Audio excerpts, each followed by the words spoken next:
What's up, everybody? Welcome to Kinda Funny Games Daily for Tuesday, October 10th, 2017. I'm one of your hosts, Greg Miller, alongside the busiest lady in the business, Andrea Renee. We're back together, Greg. We're back, period. We've both been gone for so long. I can't believe it's been a week since my last show, and then you've been gone even longer than that. This is true. A week and a few days. Yeah, exactly. How'd everything go? How were the Nintendo World Championships? They were amazing. Yeah. It was so exciting and so much fun. That 4.5 hours just flew by. Sounds sarcastic. That sounds like sarcasm. No, I'm not being sarcastic. Yeah. There was a point at which, because I had a running clock on these giant monitors in the back of the ballroom, and I was looking at it going, has it really been that many hours? Yeah. It's nuts, but the pacing felt great. Clearly, like, a little bit on the long side. We probably could have cut down a couple of the stages, but it was, all of the games they picked were so much fun to watch, and the competitors were so great, and getting to talk to them backstage, and those kids were definitely the best part. They were all just so enthusiastic and happy to be there. And I remember being like a huge Nintendo fan at that age. Like I told the story on stage about how I played for the first time when I was 8, and that was the youngest competitor at the championship. And it was an overall like magnificent experience, and I'm so grateful that Nintendo asked me to be involved. That's awesome. I'm glad it worked out for you. Yeah. Similarly, thank you to everyone who watched the WWII IGN esports showdown that I did. That was fucking insane. That was crazy. The pictures that came out of that were so good. I've been training my entire life through backyard wrestling and League of Heels and everything else to step up onto a WWE stage, but it didn't really set in until we were there that day and you went there, and it was like they're bringing in the King of the Ring chair, and they're bringing in all these turnbuckles from WrestleMania, and they're like to sit there and chill out with all these wrestlers and hang out and be ready to go out and perform with these superstars and have it on WWE.com and have all these, like, have WWE tweeting videos of me doing things. It was so surreal and crazy and weird, but thanks, of course, to Kyle Stevenson, all the other best friends who came, the people who made signs, let Cool Greg host signs, need to start showing up at every WWE event. It was a blast, and then the support, obviously, online for it was amazing, too, so thank you all for that. For now, though, this is Kinda Funny Games Daily. Each and every weekday on a variety of platforms, we run you through the nerdy news you need to know about when it comes to the video game world. Then we jump in, give you perspective, our opinions. We look at your questions. We bring in all your funny ad PSN names and throw them together for one big show. If you want to watch, there's a million ways too. Really 3, I guess. You can go to twitch.tv/kindafunnygames. Watch us record it live as we do it. However, we don't look at the chat. The only way to interact live is to go to kindafunny.com/you're wrong. Tell us what we screwed up as we screw it up, so that we can set the record straight for everyone watching later on youtube.com/kindafunnygames or listening on podcast services around the globe. Before you continue, Lay it on me. Cool Greg, can we get that timer roll so I get my time codes correct? Muchas gracias. We don't need a riot in the comments. No, they'll be fine. They were always polite riots with little polite fires. I liked that a lot. No, they weren't always polite, but that's okay. Well, you know what, Andrea? It's the YouTube thing. It's weird. It's weird that YouTube, and don't stick with me, YouTube viewers, I'm not knocking you, is that there's still a contingent of YouTube viewers on any channel, no matter how big or small, that are mean people. This is and true. I'm not saying our Kinda Funny best friends are mean. We know, as I see you in forums, Reddits, we got Justin in the back right there, going to be on the Game Over Greggy show today. Good folks all around. But it always mind boggles me when I go to one of our videos and it's like, oh man, there are a lot of people being dicks here. Why do you hang out? Well, as you know, we're not about this. This isn't who we are. I don't know why they spend the time. Yeah. I'd be playing a game or something, watching a movie, going for a jog, Well, something I'm not better. Gonna be going for a jog, I'll say that right now. No jogging. One piece of housekeeping. Cooking with Greggy is live right now over on youtube.com/kindafunny. Go find out how to cook the best steak of your life. Can I add a second piece of housekeeping? Yes. This weekend in Tulsa at Expo, me and the What's Good Games crew, along with some other really fun people from both the developer side and the influencer, Twitch streamer, YouTuber side, are going to be at this convention in Tulsa. It's expotulsa.com if you guys want to get the info. We have 3 different panels that we're doing. Dang. There's games there. So we'd love to see you if you're in the Oklahoma region. You can get, like as I mentioned, information either on their website or you can go to what'sgoodgames.com. Also, then it's worth, if we're looking that down the thing, Friday the 13th stream, Friday the 13th, here on Kinda Funny. Cool, do you know, are we out of signups? Did we fill up the signups? I've been gone. I'm not exactly sure. They told me they're keeping me in the reserves. Oh, really? Yeah. Okay. Well, I want to beat your ass, so you got to get in there at some point, because I got to show you where. Anyways, for now, let's begin the show with what is, and forever will be, the Roper Report. Time for some news! Great job, Justin. Jumping on it right there. I think how many did I put on here? I'm going to say 7 items on the Roper Report. A baker's dozen. Oh, Thank you very good much. job. Number 1, Call of Duty World War II Zombies might have loot boxes. This is via Reddit by the way of VG247. Apparently, they had the beta going on. The PC thing was in there. One guy drilled in, got all this information from the PC files about it, and found zombie crates. Nazi zombies will feature consumables that can be bought by the player, as well as earned and delivered via loot crates known as zombie crates. Loot crates come in either common, 1 times per use match, rare, 2 times use per match, legendary, 3 times use per match, or epic, 4 times use per match form. There are 5 different types of consumables: discounts, weapons, guarantees, keys, power-ups, special weapons, and weapons. Coupons give the player discounts to the above perks, whereas keys give discounts on gate, jolt, and mystery box purchases. Power-ups can come in the following forms. There's weapons, of course, which they write are simple enough, handing a player a powerful weapon for a limited time, as seen during these, and then they had a whole bunch of descriptions I cut out because we don't care that much about it. Weapon guarantees. This gives the player a particular type of weapon. And finally, there are power-ups from the crates, such as double points, insta-kill, max ammo, turn on all the traps, nuke, fill your special ability, and the fire sale.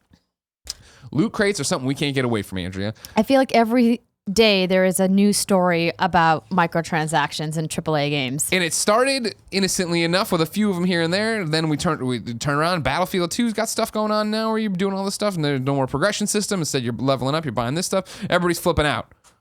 Stephen Lewis wrote into kindafunny.com/KFGD, just like you can, to be on the show, and says, "Hello, my friendly neighborhood games daily show hosts. My question is, when will this loot box madness end? We now have Star Wars Battlefront 2 joining the list of games that seem to be ruined by needless loot boxes. For me, it's not so much about pay to win, parentheses, although I do have issues with that. It's purely about me having zero interest in playing the game in the way these loot boxes are going to make you play it. I don't want to play to earn points to unlock boxes that may or may not give me access to weapons, upgrades, etc. That I want. I want to play games to earn points and then be able to pick what weapon upgrade or whatever I want, is the case in the 2015 Battlefront game and many others before the recent loot box trend. I don't want my progress to be random. I don't want to luck into a great weapon, and I don't want to grind to buy a crate that may be full of utter garbage I'll never use. For as much as I enjoyed my time with the beta, for as much as I was looking forward to this game, I am, as you guys often say, going to vote with my wallet and not buy a game that was sure to be a day one purchase for me.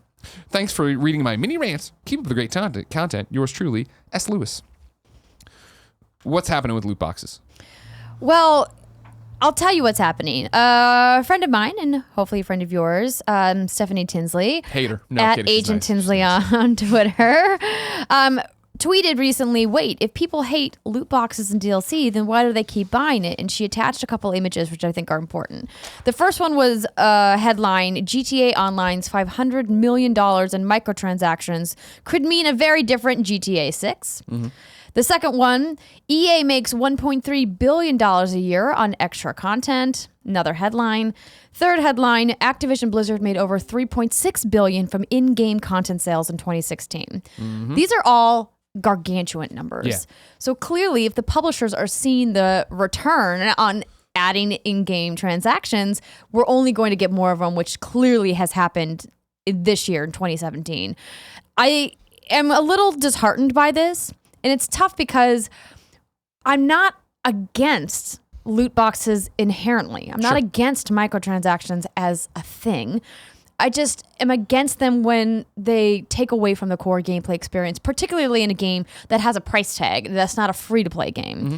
So it's frustrating because there's so many different layers to this problem. And that's why it's sometimes difficult to discuss. And it's something, I think the reason it comes up so much on this show, other than the fact it's being shoved into every motherfucking video game, is the fact that there is so much to say about this. In the way that, again, I'm with you. I'm not inherently against loot boxes. There's plenty of people who do it fine or whatever. It is when you start talking about, like, okay, is it pay to win? I agree with what Steven keeps bringing up about Star Wars Battlefront, right? In the way that what you're using these points, from what I read, because I didn't get a chance to play the beta this weekend, you're using these points to go in and get these crates that then benefit your character and build them out a certain way. When before it was that, okay, I knew I was building up to get this gun, or this is what I had to go do in Star Wars Battlefront the first time, not the first Battlefront, but the Battlefront from the last generation or whatever, where last time around, I guess is the best way to say it, right? It's so confusing when they keep renaming the same thing, the same thing. Yeah.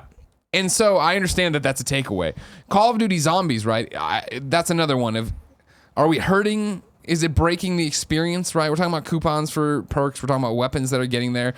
I've never been the biggest zombie mode person, but zombie mode is a cooperative experience. I mean, granted, they're going to, at the end, tell you, I assume, who got the most kills and who did the most stuff, but double points, insta-kill, like, these are things that are benefiting me and my team in a co-op game, so it doesn't feel like it's breaking the game. It's not pay to win, as everybody does worry about, whereas Battlefront is, and this was one of the big things I think on Polygon about it, was the fact that if you jump in and you go day one, but if you put in the money right away, you're going to be out there, you do get more cards, there's a whole bunch of different things that happen, and it does seem like it's actually twisting the multiplayer in a way that it's going to directly influence the experience. Well, pay to win certainly has to be part of the conversation, but it frequently is not the forefront of what's wrong with these microtransactions and loot boxes. I think from the gaming perspective, as consumers, we look at what we're spending our money on, what we used to get for our dollar. Yeah. We don't get for our dollar anymore because these publishers are blocking the content behind a paywall in a way that you look at, previous iterations of some of these franchises and say, okay, well, in the Call of Duty Zombies before, this is the way that they did it, and now you're locking that content behind these crates. Why they're not giving you a why new are you doing feature. that? They're taking things they already had established, Exactly. locking them up. And Zombies is one of the most, if not the most popular features of the Call of Duty franchise. Sure. I mean, it became a phenomenon when it was introduced and has almost kind of taken over the franchise in a way that people specifically look for Call of Duty games that have the zombies integrated into it and will play sometimes just zombies over the regular multiplayer. Charles J. writes in and says, "Greetings, Greg and Andrea. Loot boxes is the hot topic these days with good reasons. I've one question for the two of you, but first I want to say I'm pro-consumer, but I'm also pro-business. Games cost more to make than ever, and with how the industry reacts to subpar graphics, we can't tell a big publisher, quote, just dial it down a bit. So the $60 just won't cut it for big games like Star Wars Battlefront 2. People don't want them to sell a season pass and raising the, what is this? MSRP, but I can remember it's retail price. What is it? It's manufacturer suggested retail price. To $99.99 for the regular edition isn't going to go down well with the mainstream when everything else is $59.99. So my question is this. While the Star Wars Battlefront 2 loot boxes apparently are a big deal of the online component, is it really reasonable to be upset in this scenario? Online games, especially these big budget titles, have season passes to help offset the post-launch cost for continued support. But the player base made it very clear they don't want to be a part of Star Wars. They want these to be a part of Star Wars Battlefront going forward. So they need to find another way to make money, and currently the only method really accepting in some way is microtransactions. Again, I'm 100% pro-consumer, but I'm also pro-business. EA is often considered one of the big bads, and I realize many people don't have a business/economy background. But in 2017, we just can't expect an online game to sell for $60. That will include everything going forward. Indies tend to add free updates to build goodwill, but that's not really a factor for a massive IP such as Star Wars. In short, people didn't want a season pass after Star Wars Battlefront. EA listened, but everyone should know that they would need to find another way to make money and support it post-launch. If a game launches with both Season Pass and microtransactions, it's a problem. Publishers definitely need to choose one or the other. But in this scenario, while it's not great, I feel it's a necessity. It's a necessary cost associated with the industry. Sincerely yours, Charles J. He's got an interesting point, but I think the reason people are upset is because not everybody is going to want to take part in the DLC. There are some people that are getting Star Wars Battlefront 2 purely for the campaign experience, or maybe just to dabble in the multiplayer. And I think when they front load the payment for the stuff that is coming down the pipeline, that's when people are getting upset. They're like, why am I paying in advance for something that I might never play? Sure. And it's a tough conversation because then you could get into the argument, well, it's your choice to not play that. They're providing you with that content for free, and it's, that's just you not wanting to play, but all these other people in the community want to. It's a tough conversation. It's hard to come from the angle that EA needs the money. Yeah. Right? They're a massive publisher with a massive license that has a ton of dollars behind it. Do they really need to charge for these little incremental things in the game? Well, it's not even that, too, as much as I think it's kind of apples and oranges what he's talking about. Season Pass before got you maps and all these different things. We're not talking about those being the microtransactions. I understand, all right, we're blowing up Season Pass. There is no more. We're just going to, it's like you're going into a store and there's all these different packages I'm taking off the shelf if I want this map or I want this character or something to that effect. But when we're talking about microtransactions and loot crates and how they're locking things up, it seems like it's a different story altogether. I mean, yes and no. I mean, the reason why we're seeing more publishers of FPS games giving their post-launch content for free is because they don't want to, segregate the community into people who've only bought the map pack for over here and over here. They want the entire community to be able to play it, and it helps with server balance and things like that.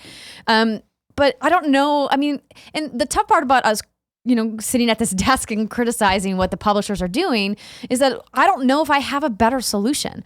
I don't know what that plan looks like. I mean, this all goes back to what you brought up from Agent Tinsley herself, is the fact that this argument about microtransactions, about loot boxes, is my argument about season passes, where it is, I buy the season passes for the games I love, but then it's one of those things when one of the games I love announces a season pass, or anyone announces a season pass, so many people dogpile on the conversation that never had an interest in it. They're just there to say season passes suck. Right. This is a very similar thing of, right now, everyone is on edge. It feels like we are at some kind of showdown, and we're all guns to everybody's head, and we're all talking about loot crates and what does it mean and who's this and RNG God, and are they going to show what the stats do it like how they do it in China and all this shit. And it's like, people are doing it wrong.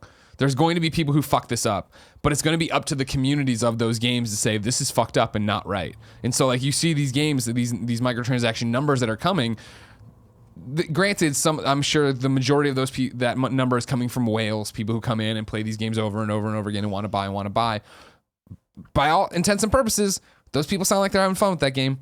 They're spending a lot of money on that game. That is the audience for that game, and it's for the business to look at it. And they have to sit there and do that and say, okay, well, we're making this game for these people, and they're buying it. So I don't know. I think it wasn't Charles, right?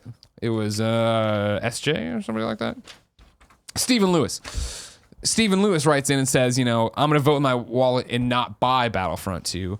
I don't even know if that's the right move, as much as buy Battlefront 2 and then don't pay money for the microtransactions would seem like a better way to at least vote and get the stats the way you want them. Because right now, if you leave the pool, all they're left with are the people who are okay with it and maybe are okay with paying for these transactions and are okay with the system. I would assume that EA would give more thought to the concerns of a paying customer than a non-paying customer. Yeah. If I bought the base title, but I said, hey, this is the way that as a paying customer, I would like to see how I would like to spend my money with you, I think they're probably more inclined to listen to me than somebody who's like boycotting them altogether. And this is the whole system of, how it all works. And for us to sit here and be like, well, it's EA, they're a huge publisher. It's Star Wars, it's a huge license. How much money do they need to make and stuff? Like, it's that shitty thing of like, it is and isn't our business that want to see the spreadsheet and the breakdown and how is every dollar invested going to this. But it would also really help their case if they were like, hey, like, here's how making a game works for us, EA, which they'll never do. But here's how much we paid for the license. Right. Here's how much development costs. Here's salaries. Here's this. Here's server load. Here's what it is and how you have to break it out and get it that way. But that's every business, right? People come at kind of funny all the time and are like, well, why should I support you on Patreon? Like, you make YouTube money. It's like, well, yeah, but YouTube ads are a drop in the bucket to pay for this studio and these people and all this different stuff. They're nothing. Well, especially now that everything's getting demonetized and everything else. But it's this weird push and pull of business, but where, indies came up in this conversation where it's like, okay, well, they're giving out free updates to build goodwill and do all this different stuff. It's the same thing for anything else of like, a kind of funny in the video game world can get away with something an EA can't. Where we can ask you for Twitch money and subscriptions and Amazon Prime and all this other stuff. But EA is trying to figure out a different way to monetize, but people want to get angry at them. But I don't think it's as night and day, I don't think it's as clear cut as it's a $6 game and they're EA and it's Star Wars, so fuck it. They should easily be able to make those work. It's a super complicated issue, which is why we keep talking about it, because we're trying to like make sense of what is going on in the minds of these publishers that they're adding this type of content in, and how does it best serve ultimately the fans of the franchise and the consumers who are going to be buying these games. But my hope would be that it's the fans taking these copies home, making their decision on what's good with these microtransactions and what's wrong with them, and then seeing results there. Like I keep saying, like NBA 2K19, right, can't be like NBA 2K18, because this has been 2K's shining example, this runaway success, this NBA franchise they have that's so amazing and charts on NPD and is critically acclaimed. And this is the first real year where it was like fucking they got hammered for this. And they don't want that next year. So how do you balance that? Not to mention that every interview now leading up to that is going to be about, hey, Ronnie, so last year you guys fucked up microtransactions. How are you not fucking them up this year? And they'll have to have an answer and a response to it. And I think that's, again, what we always talk about, where it's it's experience, it's the audience bringing up these concerns, and then it's, dialed in games press, enthusiast press people having something to say about it too. And so that's how a Shadow of War, a Forza, Call of Duty now, Battlefront, these people are coming out and swinging the bat for the first time. And I feel always it sucks to sit there and be, like when WWE 2K18 just put out a trailer and they showed loot crates in there for your character, and everybody immediately wanted to come fucking hit him with a bat. And it's like, well, hold on, like, let's see what it is. Like, I understand we hate loot crates, and I understand we hate this shit, and it's microtransaction hell right now, and it's all very bad because it's all happening at once because we're here at the fall release season. But let's see what happened. And then they tweeted, of course, like, no, you don't pay with real money. This is just to make your creative character better. It's like, okay, let's get the game and see. Like there should be a few checks and balances before we raise up our torches and pitchforks and go after them. Indeed. Number 2, Nintendo's talking about that their Wii U. This is via Business Insider by way of IGN. Over there on Business Insider, they were talking to Bill Trinan, a friend of yours, Andrea Renee. Yes. Mr. Nintendo, we call him around here. Bill's great. He is great. Couldn't beat him in arms. That Let's Play is up from E3. He was very good at arms. He toyed with me for a while and then just fucking cleaned my clock. Anyways, they were talking to him about the Wii U over there. So this is Bill first. If you look at the Wii U hardware system, just the system menu itself, the time that it took to boot the system up to get into gameplay was something that was a frustration to a lot of players early on and actually became a hindrance, Bill said. Then they jump over to the senior VP of sales, Doug Bowser. Funny. He's also a very lovely gentleman. I don't know if I ever met Doug. I want to. It's 3 button clicks and you're into the fun, so it's a really accessible menu. He's talking about the Switch now. Bowser continues. From a first party's perspective, at least, we were very intentional and deliberate about the Switch. We launched with The Legend of Zelda Breath of the Wild, which obviously was incredibly successful, drove hardware, and brought a bunch of new people into the franchise. And then followed that up with Mario Kart, straight through the series of games we've released since then, Bowser said.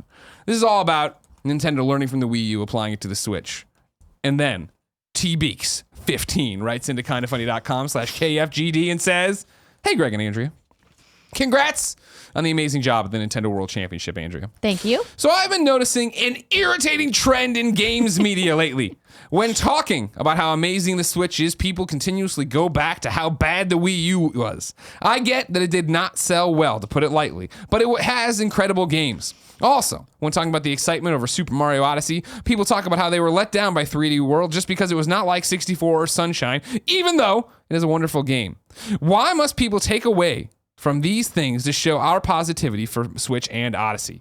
Can't we just praise them without the negativity? Is it just for the sake of comparison? Sorry if this sounds negative itself. I just thought someone should stick up for these things since people have been down on them lately. Side note, people need to stop saying, this is a quote, insert game title here, would be perfect on Switch, end quote. This can be applied to literally any game because the Switch is just a great console. Okay, Disagree. sorry. Andrea.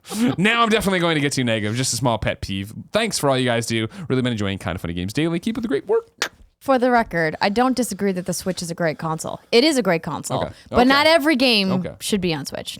We've already talked about this on this show. Sure. Okay. I'm glad you dialed that back because I was. Just so that my words were not taken out of context, which happens sometimes frequently. All the time. Why does it keep coming up that the Wii U is a bad console or whatever? Because I think it's so crazy the 180 Nintendo made with the Switch.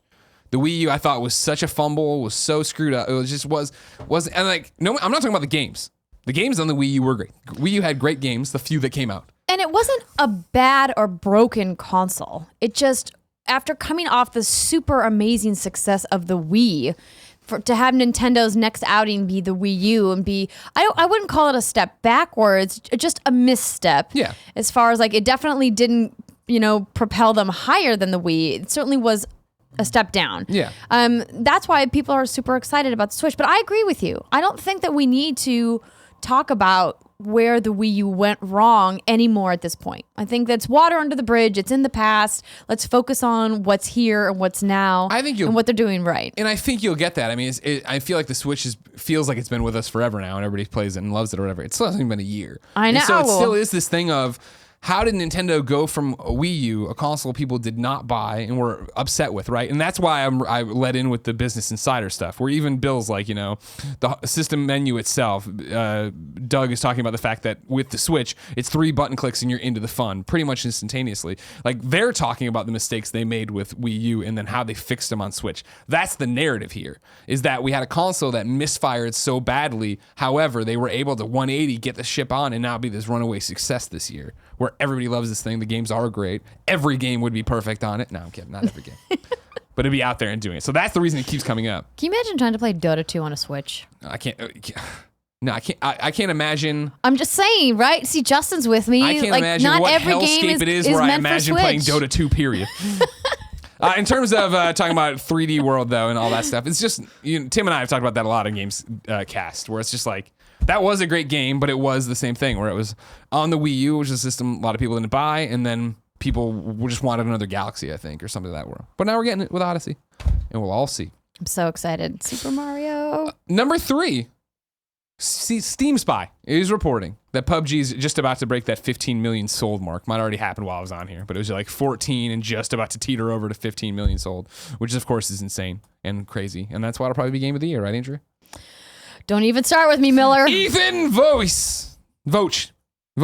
Ethan wrote in thekindoffunny.com/KFGD and says, do you think PUBG will cede some of its potential console market share by not immediately coming to PlayStation 4? By not doing so, they've already given a way for Fortnite to gain a foothold. My friends and plenty of people I know who would have immediately picked up PUBG for PS4 are playing this instead.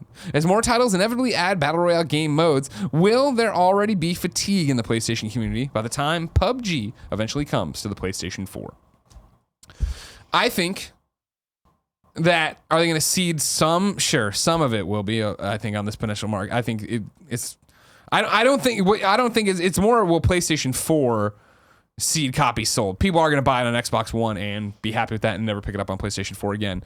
But I think we're talking about, like, when we talked about when Fortnite, made their announcement before even the whole Blue Hole press release, and really a bad management of PR here. But it is the fact that as many copycats can come and do as what they want with the PUBG formula and with Battle Royale, when PUBG lands, that's going to be Coke. That's going to be the one everybody's heard so much about. They know these games are inspired by. They want to go and play, and they're going to go play it. Whether it's on, it's a weird question because he's talking about Xbox, or he's talking about consoles, but he's talking about PlayStation 4 in particular.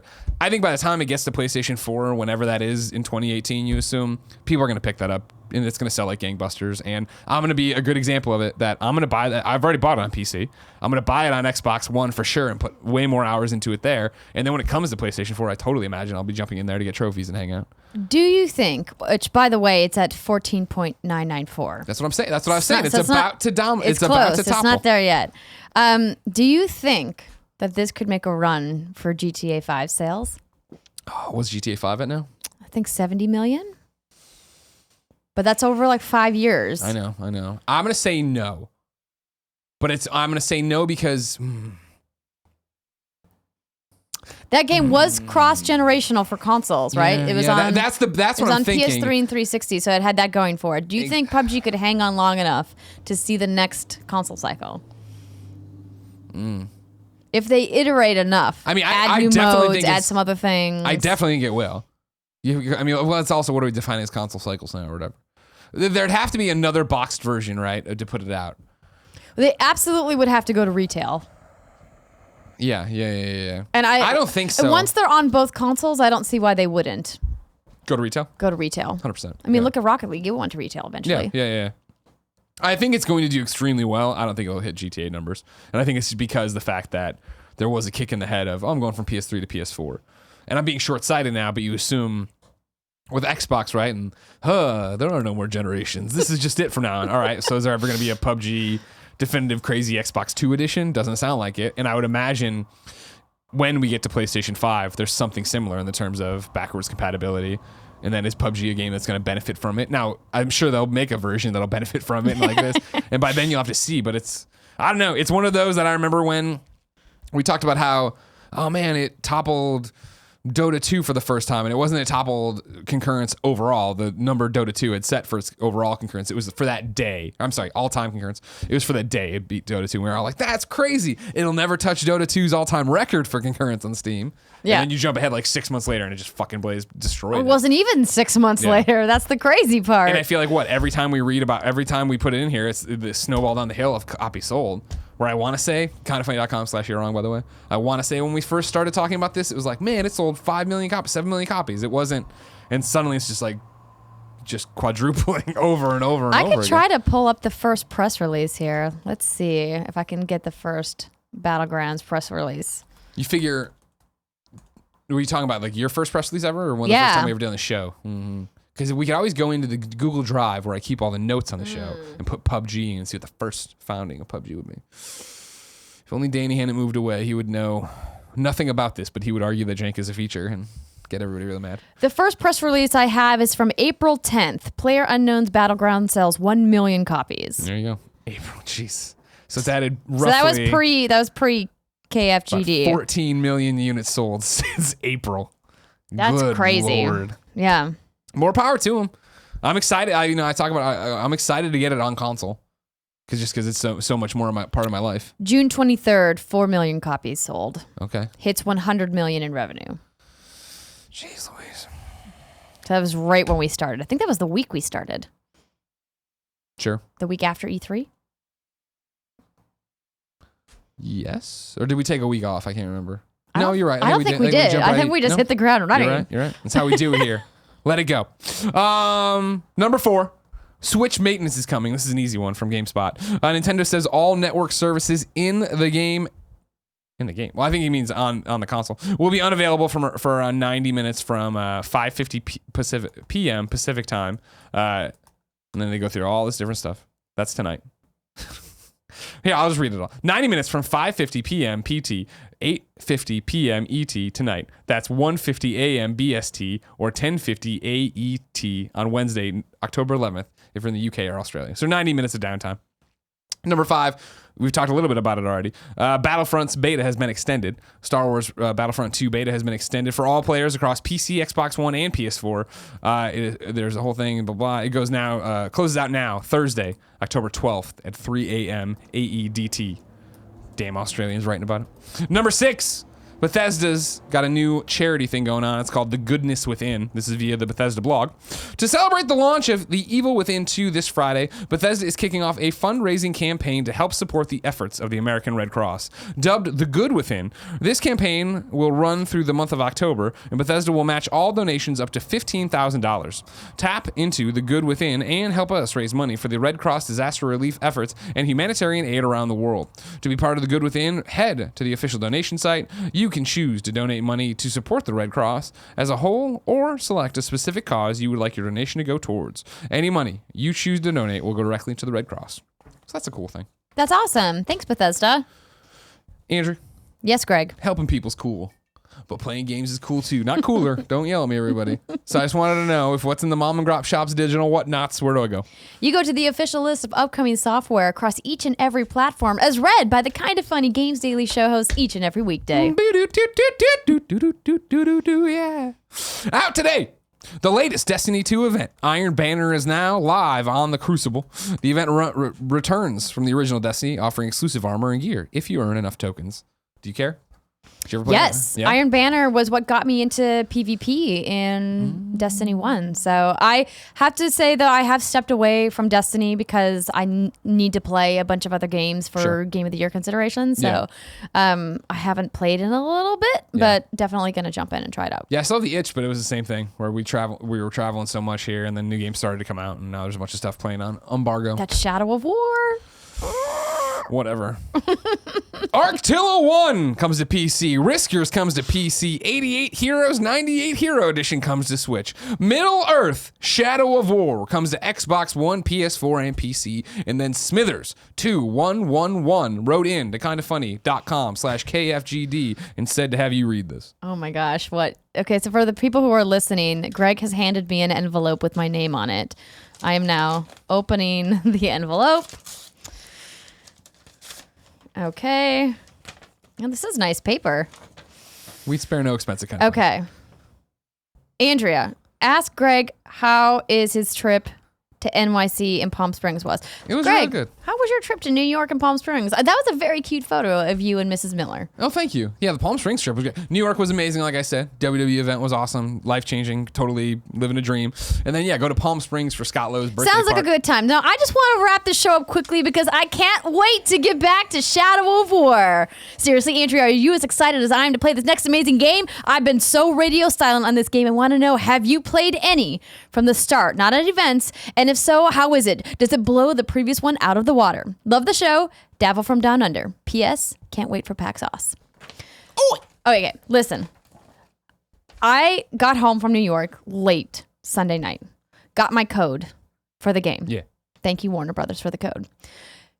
Typed it in immediately into my Xbox One because I specifically asked for an Xbox One code so I can play it on the Xbox One X that's coming out in November. It's November. You'll be done by then. It's October. Probably, but I'm going to go back and play some more. Okay. Okay, so I booted it up and I played the prologue, but I couldn't keep playing because Brittany flew into town. We're working on a special top secret project, so we had to get shooting on it right away. But from what I've seen so far, looks beautiful. I haven't played enough. I've barely made it through like the opening cutscenes, the first section where you actually get to like fight people. But so far, I got an itchy finger. I'm so ready to play more. It looks beautiful. Are you working on the project tonight, or are you going to play more tonight? Well, we're working on the project tonight. When's but Brittany just moving here if she's here so much? you know what I mean? I'm trying to convince her, but she and her husband just bought this beautiful new house up in Washington. So they're like, hey, we got this house. But wouldn't they love to sell that house and rent at an exorbitant price here in San Francisco? No, because they have like a 6-bedroom house I've seen the in photos. Washington. It's huge. Nightmare. So she's still here?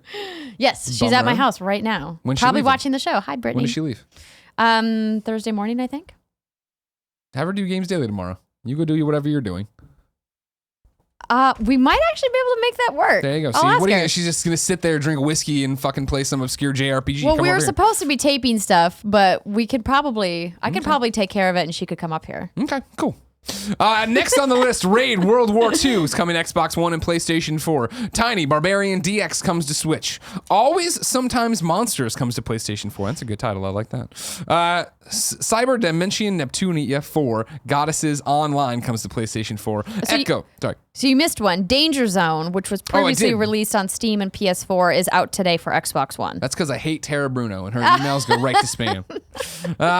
Echo comes to PlayStation 4. Fort Defense comes to PlayStation 4. The Invisible Hours comes to PlayStation 4. Radial G Racing Revolved comes to PSVR. Raiden 5 Director's Cut comes to PlayStation 4. Raw Data VR comes to PlayStation VR. Revolve comes to PlayStation 4. Semispheres comes to Vita. Square Boy vs. Bullies Arena Edition comes to Vita. What are these games? Fuck yeah. Well, no, it's the same. It's knob switch. We're just out of titles. We just got to grab random shit and throw it together. It's good old Light Fan. That's the new one.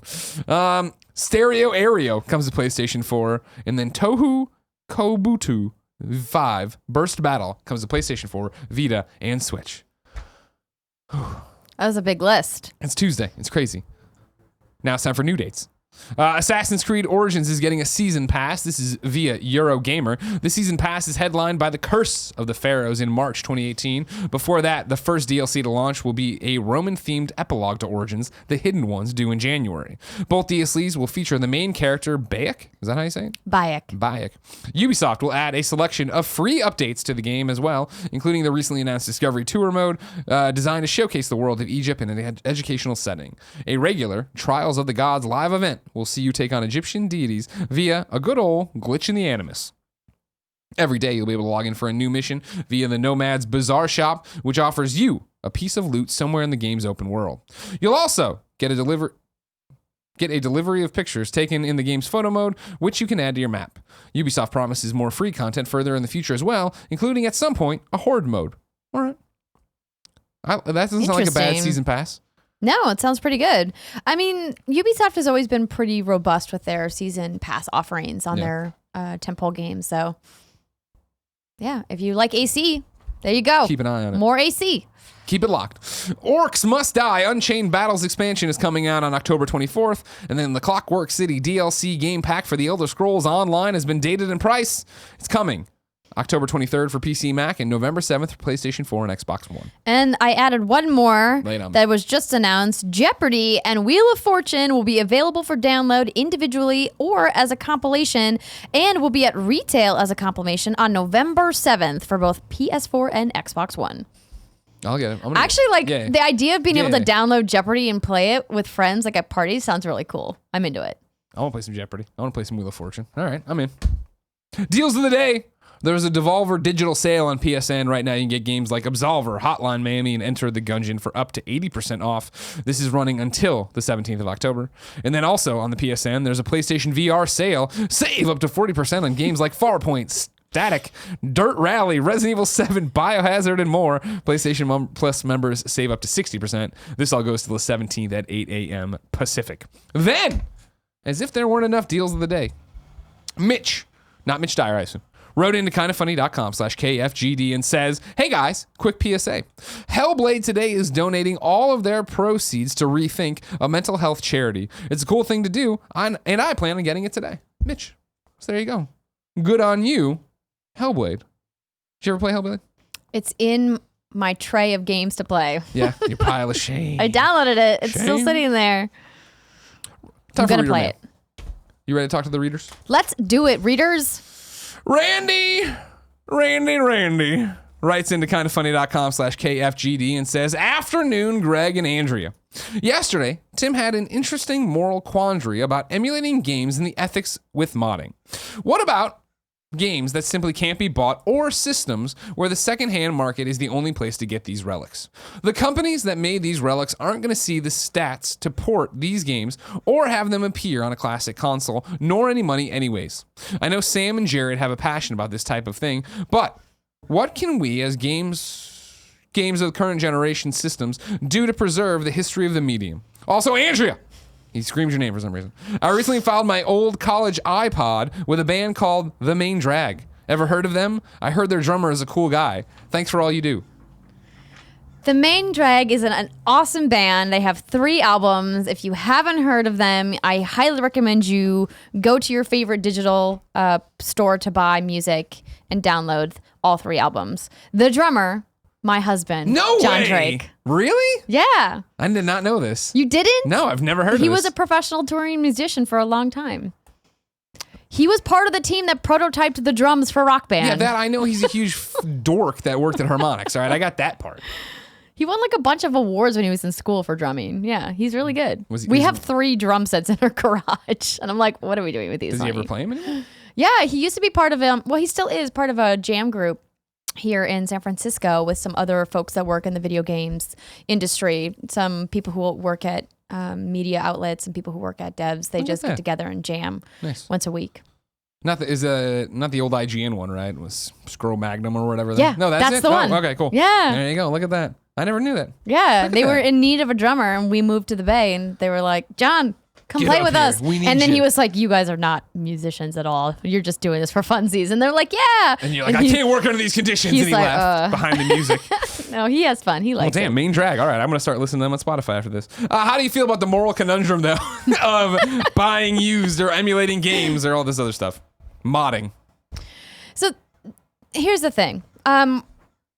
We're in this kind of sticky period with digital rights management, right? So if you buy something, like let's say I buy a CD, like I go to a store, Target, I buy the physical disc. Sometimes it's difficult to translate that purchase into me being able to access those songs digitally across any platform I want, right? So if I want to access that specific CD on a digital music service, I generally will have to pay a subscription price for that service in order to be able to stream that album, but I've already paid for it.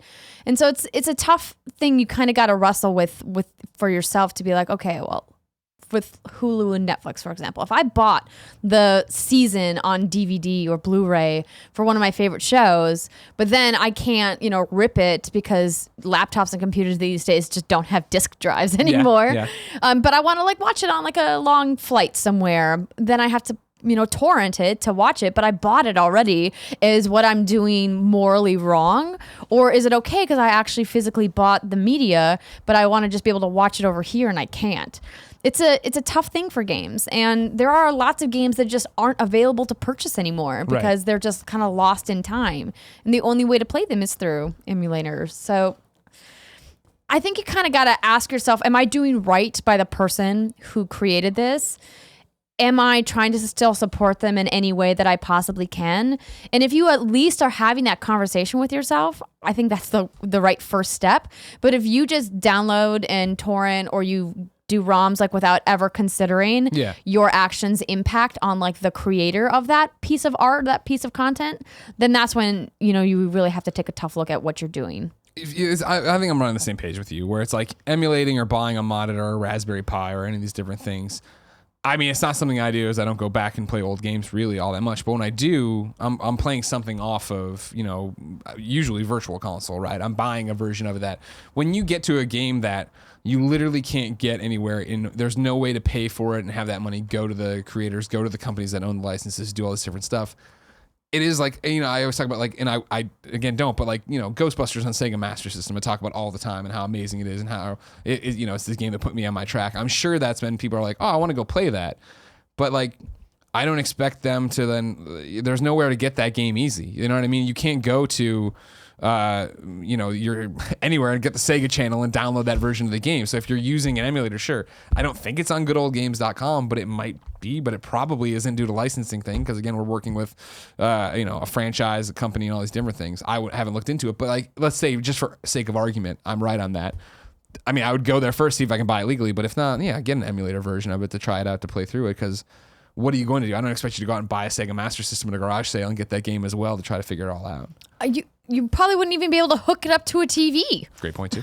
You know? So then the question from Randy continued though. What can we as gamers of current generation gamers, I think is what he means, of current generation systems, do to preserve the history of the medium? It's interesting we're starting to worry about that and think about that. I don't think it's as bleak as a lot of people make it out to be, because people are always concerned about like, oh, well, when the final PlayStation 2 dies, how are we going to, or not, that's a bad example. When the final game system that dies that isn't backwards compatible in some shape or form, which I guess would be PlayStation 2, wouldn't it? So there are luckily some people out there that are making big strides into game preservation and historical records and keeping all these things. One of my friends, Chris Kohler, does a lot of game preservation, working with Museum of Play, museumofplay.org, if you guys want to check that out. Luckily there are people who are aware of this problem, that if somebody's not cataloging and keeping copies and making sure that we kind of see the history of this medium, that it's just going to disappear. So don't worry, people out there, somebody is paying attention, and there are some dedicated groups out there that are got the eye on the ball and are taking care of it. I think the fact that you're asking the question, Randy, speaks to what you can do. You can be you can be educated on this problem. You can be supporting organizations that are out there trying to make sure this doesn't happen. You can keep a collection of your own. You can do these different things. You can hold on to the games that matter to you and the systems you would need to play them. There's a million different ways to do it. I don't think it's as bleak as some people make it out to be, but it will be interesting in terms of when everything, there's just so many games now. Whereas before, I think, people who went through and like, I have the entire NES collection or something to that effect. I have the entire catalog. Like that was always cool. There's documentaries about that. But to get to where it is now, where it's like, I think I looked the other day in my library, I have like something like 500 PS4 games, and that's not even the tip of the iceberg on how many things are out there. Yeah. It's like, good Lord. At least it's not as bad as around that PC though, millions of games. Nobody knows what's going on. But we'll always remember Minesweeper. Lucy writes in to kindafunny.com/KFGD and says, hi, Greg and Andrea. Hello. Last week, the trophies for WWE 2K18 dropped, and there are 2 trophies in the list, which are blatant advertisements. Last year had one for Snickers. This year it's Snickers and KFC. The images are of the company's logo and the names of the trophy in the tagline, neither of which have anything to do with what is required to earn said trophy. Greg, as the official head of PlayStation Trophy Control, what are your thoughts on using trophies as a means of advertising? Personally, I think it's kind of cheap. Thanks for making the first hour of the work more bearable each day. Lucy, a.k.a. Luke. As an official representative of the PlayStation Trophy community, as somebody who's talking about microtransactions and trying to earn a buck on your games now, I'm totally fine with this. 100%. Like what? These are dumb silver trinkets I'm trying to earn to make my penis bigger. I don't care if it's KFC branded, especially if this keeps like if WWE's tweet about like no, the loot crates aren't for purchases with real money. It's not a microtransaction. Isn't this the better way to do this? Where they're making more money, which is what they need to do as a business to finance whatever all their stuff and pay all their employees and do all these different things to put more resources into the game to make it better. Go ahead and totally do this. The people who drive me crazy with advertisements are movie theaters. Because I have to sit through fucking commercials, but my ticket prices aren't coming down. I sit through commercials when I watch Hulu or when I watch regular TV, and I'm like, well, I'm getting this for free. On YouTube, I'm getting this for free. I really can't bitch about it. But it's when I'm coming in paying $14 fucking and I still got to see these Coke commercials and this thing, and it's like, come on. Well, you do know that movie theaters don't make money on the actual film. Yeah, I'm aware. They only make money on concessions, and now obviously commercials. And it's probably time for movie theaters to go away. Am I right, everybody? Day and date digital. No, come on. Not every movie is. Some movies need to be seen in a theater. There's tons of movies that can be enjoyed from a home theater experience. It's like Interstellar. Interstellar was amazing on a big screen. I watched it on a Virgin America screen, loved it very much. I'm not saying it was bad, but what about a movie like Star Wars? Like, there's just something about that collective experience, being in the audience, hearing everybody's reaction, feeling the energy in the crowd, seeing it on that gigantic screen in front of you, having your popcorn. Like, there's something about that tangible experience that cannot be replaced by a home theater system. Like, I agree. And then the 3 rows in front of you, somebody's on fucking Twitter. 2 rows behind, some baby screaming. Bunch of fucking kids snuck into the movie there being a bunch of assholes. It's not always like that. It usually is. Not if you go to midnight screenings. I like a good midnight screening. Here's my thing. We're totally sidetracked off Games Daily, and that's fine. That's how the show works. I've argued this many times with Nick on the morning show. The morning show, yeah. I don't think movies will ever die. Movie theaters will die. I think they're just going to become more and more boutique, where it will be like everybody's got like it's an Alamo Draft House, it's an iPick, it's whatever, and it will be the thing then when it is. All right, cool. Like, yep, I want to see God help me Justice League with an audience there that's all in and wants to see it all. I'm gonna go out for that experience. But just when it's like, oh man, Blade Runner sure isn't fucking making money. And I'm like, yeah, I'm not going to go to the theater to see that. I didn't see the first one. I don't really care, but I hear it's really good. So it easily could be that me and Jen are making dinner and like, oh, you want to try that thing? Sure. And I pay a premium for it. That's the thing too, where it's like right now where I'll jump onto Amazon and we'll look through new releases for instant video and I'll find something there and it'll be buy only and it's $14. And I'm like, Jen's like, oh, don't buy it. I'm like, no, that's the price of one movie ticket. I'm totally fine. This is a movie. We do the same thing at our house. Why not? So I have this weird hodgepodge digital collection of weird ass shit, but that's what it's all about. Anyways, back to this though. No, get paid. Go ahead. Who cares? Trophies are not this sacred ground. There's spelling errors in them. There's terrible trophy lists. You can buy platinums now. Who the fuck cares? Get out of there. I want the Colonel Sanders thing. Turns out I saw this. I didn't even bother clicking on it because it got me angry. But it was in WWE 2K18, Colonel Sanders is playable. And I was like, oh, that's fuck. And then it was like, to access him, go into the character creator. I was like, well, no, that's a created character. That's not the same thing as him coming down with a bucket of fried chicken and throwing it to the audience, because that's what I would do. And I would gladly come mocap that 2K. Sounds amazing. Andrea, it's time to squad up. Let's do it. This is where one of you writes into kindafunny.com/KFGD. You give me your name, your platform of choice, your username, and why you need help and friends. I read it here. Other best friends come and find you. You play games. Have a good time. Jack writes in. He needs help on PlayStation 4. His username is it's 13, but it's XIII_Jack. JACK. XIII_Jack. Hi, Greg. And Andrea. He says insert co-host, but that's you. Like you, I plan on taking Destiny 2 all the way to Platinum. However, the past weekend, 3 buddies and I hopped into Trials of the Nine, and the ending result was not pretty. After 4 matches and not a single round win, I was reminded why PvP is not for me. That being said, I am looking for a carry. I need 3 players who can get me that 1 win I need for the Trials of the Nine trophy and help me achieve my first ever Platinum. Thank you, and keep doing what you're doing. XIII_Jack. 13_Jack. I feel you, Jack. Sean Pitts is ready to carry me through. Him and Griffin are ready to carry me to this one dumb victory I need so I never have to touch this again. But I keep having busy weekends. Trials of the Nine is really, really, really difficult. Mm-hmm. I never went to to Mercury in Original Destiny because I just never cared to spend my time like banging my head against a wall repeatedly in Trials of Osiris. So I don't blame you for getting upset, but don't let that color your whole Crucible experience. So many other of the modes in Crucible are really fun to play. Don't do it. Just come on, we had fun saltier. playing. Yeah, we did. Yeah, we did. That was true. Right? But See, still, you just gotta find yourself some friends. This is another stupid trophy you shouldn't do. Don't make people be good at PvP. I don't mind you making me play PvP. But you just have to win one round. Yeah, well, he's crying right now. He's written into a show to cry about how he couldn't do it. Think I could do it without these super mutant people No, playing I this? haven't been able to do it. I played it with some friends and we failed like 9 times in a row. And then we were like, let's just take a break and play something else. No, it's terrible. It's terrible. Andrea. Yes, Greg. What did we get wrong? Remember, ladies and gentlemen, if you're watching live on twitch.tv/kindoffunnygames, you need to go to kindoffunny.com/you're-wrong. Tell us what we screw up as we screw it up so we can set the record straight for everybody listening later on podcast services or watching later on youtube.com/kindoffunnygames. All right. Well, let's see.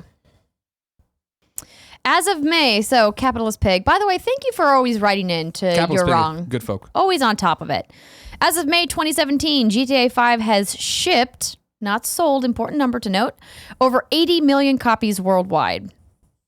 Yeah, that's a lot. That's a lot. We'll see. I don't think PUBG's got it in it.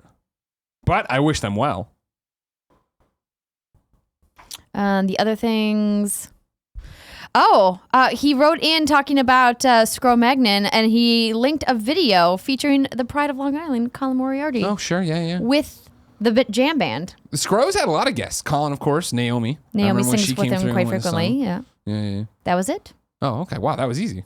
All right, thank you. We did good today, Greg. Capitalist Pig just telling us what we're wrong about. That's all we need. Ladies and gentlemen, this has been Kind of Funny Games Daily. Tomorrow, I have the thing here. Tomorrow's host might be Britt Bromrocker. It might be Tim. You'll have to find out, I guess. Tune in to find out. If you didn't know, though, each and every weekday here on a variety of platforms, we run you through the nerdy video game news you need to know about before answering your questions, providing perspective, and having a good time. If you like that, you can watch us record it live over on twitch.tv/kindoffunnygames or watch later on youtube.com/kindoffunnygames or listen on podcast services around the globe. No matter where you get the show, thank you so much for enjoying it. Remember, it's always great to go toss us a buck on patreon.com/kindoffunnygames. If you dig it, it helps out a lot. If you have no bucks to toss our way, though, it's no big deal. Hopefully, we'll see you around the community of best friends who are all awesome, whether on the forums, Reddit, Facebook, Discord, which I still don't understand. I think somebody carrier pigeons to Cool Greg once in a while, but it's crazy. Andrea. Greg. Until next time, it's been my pleasure to work with you.